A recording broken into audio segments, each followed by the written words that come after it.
Welcome to The Explainer. Hey, if you've ever scrolled through LinkedIn or Instagram and just felt this awful pit in your stomach, because everyone your age seems to have it all completely figured out and you feel like you're still starting from zero, well, stick with me.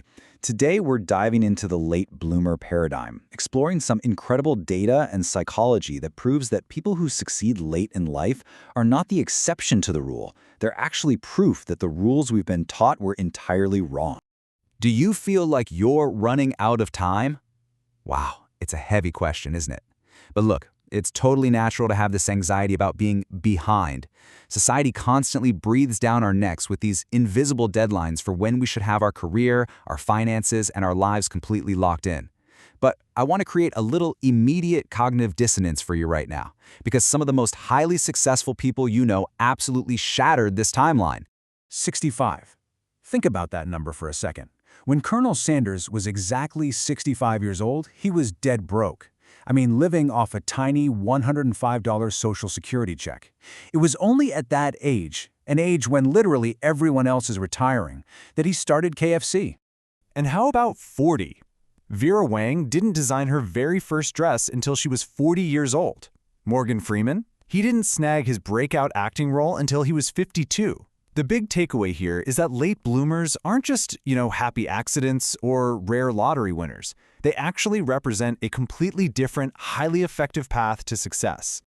Section 1. The Early Success Myth. Unlearning the 30 under 30. See, we grow up absolutely worshiping early success. We completely idolize the 19-year-old tech founder who drops out of college to build a unicorn startup, or that teenage tennis prodigy. We literally have entire media franchises dedicated to 30 under 30 lists. Society hands us these arbitrary milestones, and honestly, it tricks us. It tells us that if you haven't quote-unquote made it by 25, 30, or maybe 35, well, your window is permanently closed. But the actual reality? 45. A massive study out of Northwestern University, MIT, and the U.S. Census Bureau tracked the exact age of the founders behind the fastest-growing startups in America. And guess what?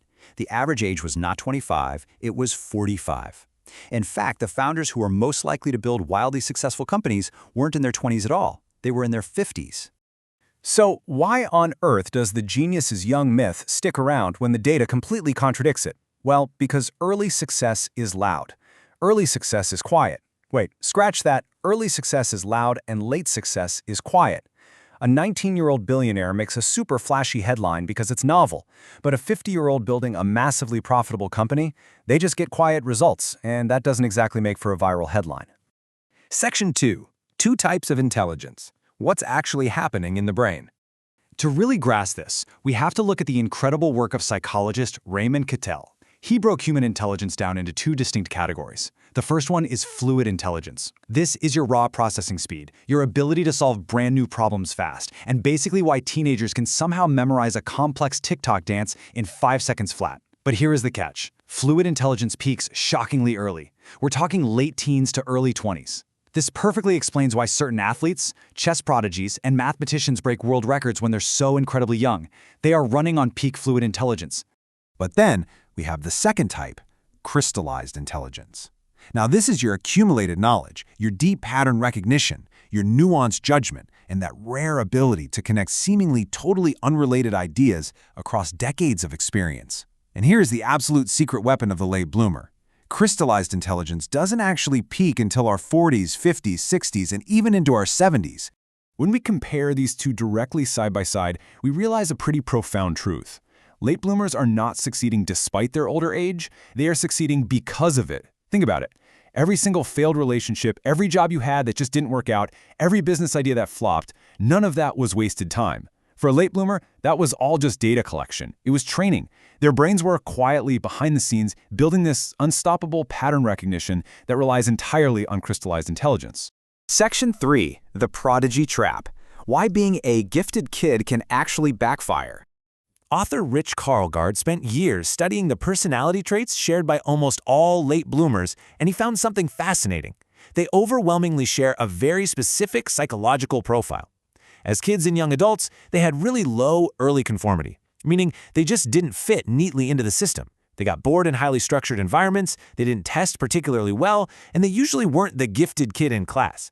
However, they ranked incredibly high in a trait called openness to experience. And this combo, ironically, kept them completely out of the fragile prodigy system. And honestly, escaping that system was a total lifesaver.